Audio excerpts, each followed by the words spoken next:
Imagine a digital afterlife where the legendary Phyllis Diller returns as a high-energy, glitchy hologram.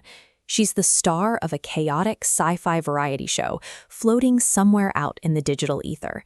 In this virtual space, she's doing what she does best, but updated for eternity. She dishes out rapid-fire life advice to confused time travelers, roasts misfiring AI algorithms, and tests out punchlines that may or may not materialize correctly in the mainframe. She isn't alone up there either. She regularly hosts a global roast battle alongside her multicultural AI counterparts, like the Yoruba jester Mama Delanaru, the elegant chaos master Furizu Daida, and the ice-cold Biryo Dillerinen. Diller's persona functions as the specific mechanics needed to host a global podcast from the afterlife. This raises a question. How does a woman born in 1917 provide the foundational blueprint for a cross-cultural digital avatar? Other legendary comedians of her era lacked this level of cross-cultural expandability.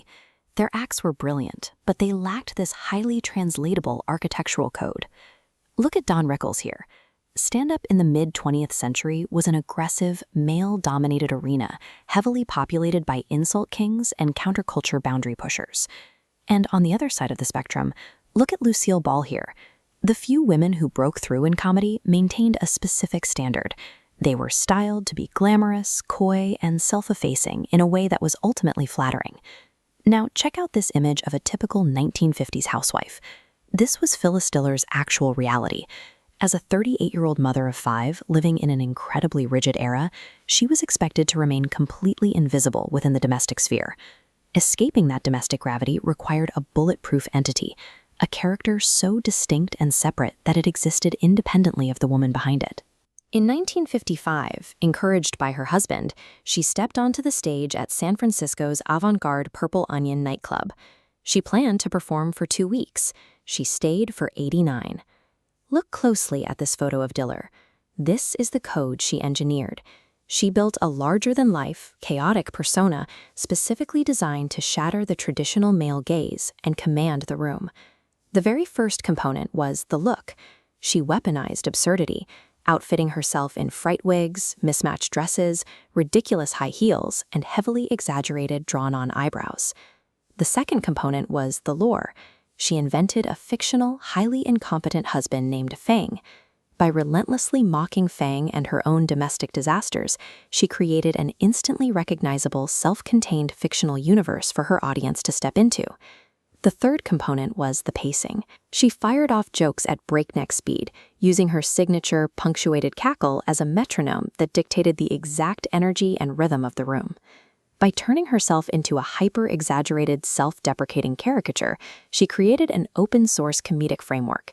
It was a character completely detached from her actual identity as Phyllis Ada Driver. This diagram illustrates exactly how her core comedic traits function as a network.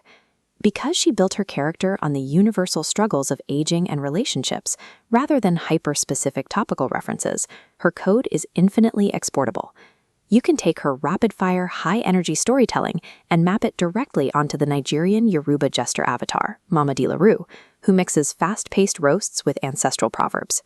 You can extract her tragicomic self-deprecation and dramatic flair, and it maps perfectly onto Felisa Del Rio, the glamorous Argentine diva who tells rapid-fire jokes while tangoing with a glitching partner. Or you can isolate her deadpan timing and pauses, which translates flawlessly to Pirjo Tillerinen, the stoic Finnish avatar delivering ice-cold minimalist punchlines from inside a virtual sauna. Filtering her mid-century American humor through these diverse cultural lenses reveals something fascinating. Diller's comedic formula functions as a universal language. Diller's invention of the avatar rewrote the internal logic of stand-up, removing the requirement for a female comic to be a reflection of her real-world status. Look at Joan Rivers here.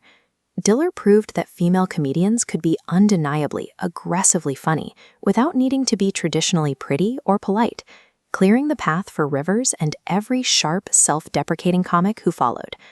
She operated with a radical honesty that disarmed audiences.